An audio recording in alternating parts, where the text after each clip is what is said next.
Merry Christmas and Yuletide, and if you don't celebrate those, I hope you're still enjoying in the festivities through the spirit of gratitude and embracing the gift of life you have, whether it's enjoying the world in solitude or with your loved ones, however you choose, and whether you like Santa or Krampus, all that matters is you be good to each other.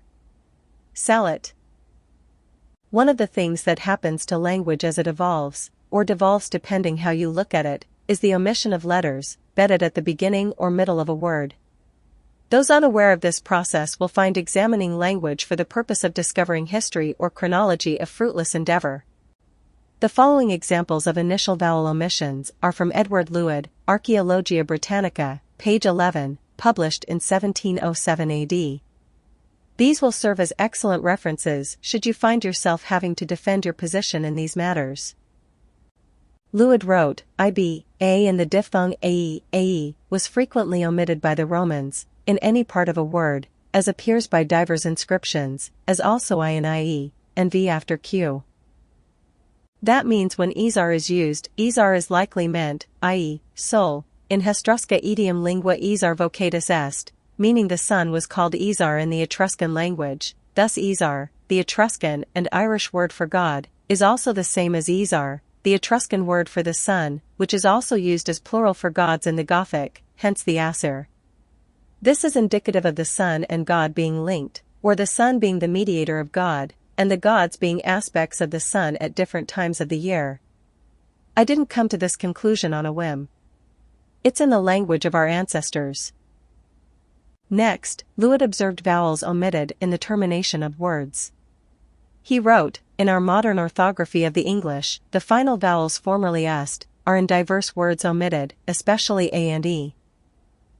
He gave the examples of Crystalla and crystal, Hannah and hen, Stida and steed, Assa and ass, Hara and hare, Rena and wren, Lika and leech, Fortha and forth, Fifth and fifth, true and tree, Nutu and nut, the Welsh cwrw, ale, and Cornish cor, and the Welsh liw, color, and Irish lee.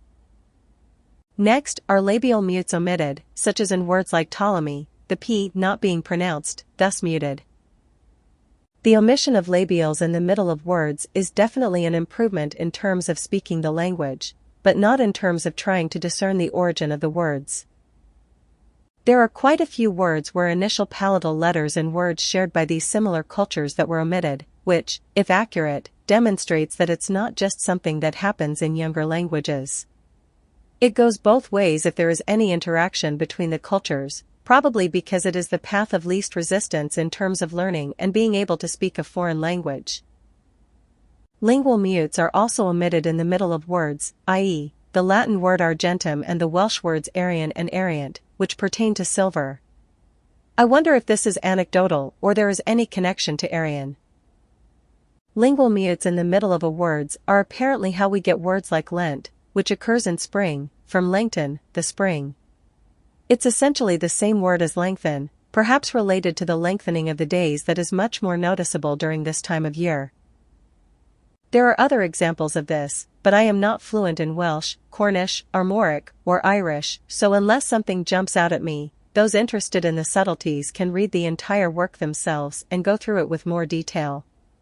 The point of bringing this to your attention is to demonstrate how languages deviate and appear to be much more different than they are, but when acknowledging the changes, the languages were originally much more similar to each other because and aligned with the sources of their origin. There are so many examples of words being the exact same to those who acknowledge these patterns, for example the Welsh erider, a plough, and the Middle French erair, meaning the same, and the Latin eritrum. Also, this pattern is responsible for words like signing and king, but take a peek at how Northumberland and Oxford used to be written. Leud added, IB page 12, we find the letter N very frequently omitted in Roman inscriptions, but whether for brevity in writing, or because omitted also in vulgar pronunciation, is not easy to determine. In looking at lingual mutes omitted, I noticed it happened for the Welsh and Irish word for bird, the Welsh word being Eden. Is this anecdotal, or could there be a connection to the Garden of Eden being the garden of the bird? Which bird? Many types of birds have represented the sun, and aspects of it at different times of the year, to different cultures, such as eagles, phoenixes, falcons/hawks, doves, peacocks, pelicans/storks, etc. Are we looking at a hidden way of saying the Garden of the Sun?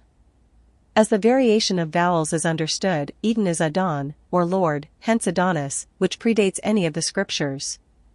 Thus the Garden of Eden is the paradise of God, or among the stars of the Lord, which will be explained. Keep in mind the relationship with Ave Maria, with Ave also signifying bird in Latin. Maria means seas, or in other words, bird of the seas, or wanderer of the seas, the Pelasgos or navigator.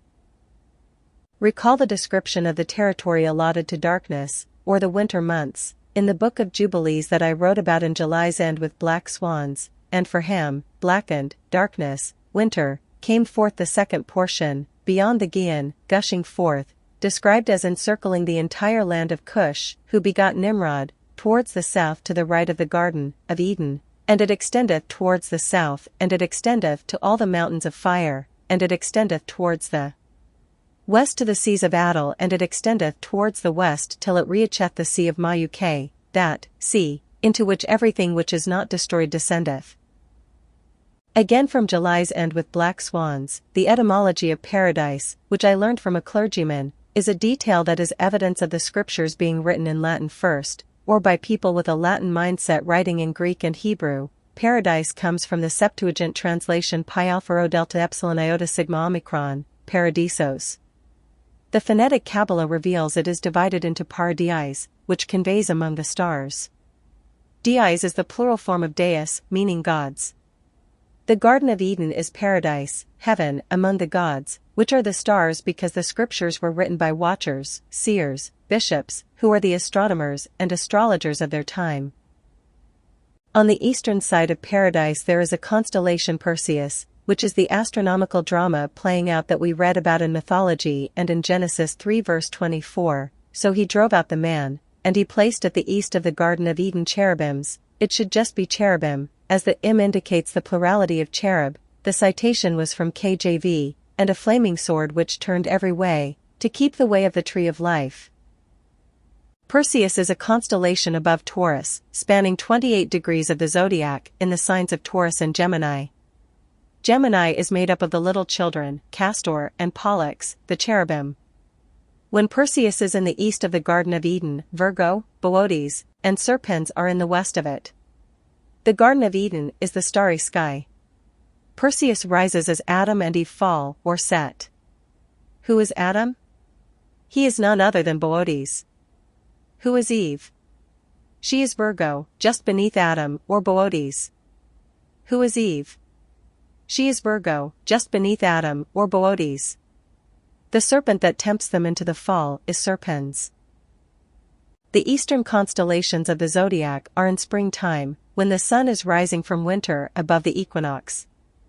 The easternmost point would be the boundary between the constellations of Pisces and Aries.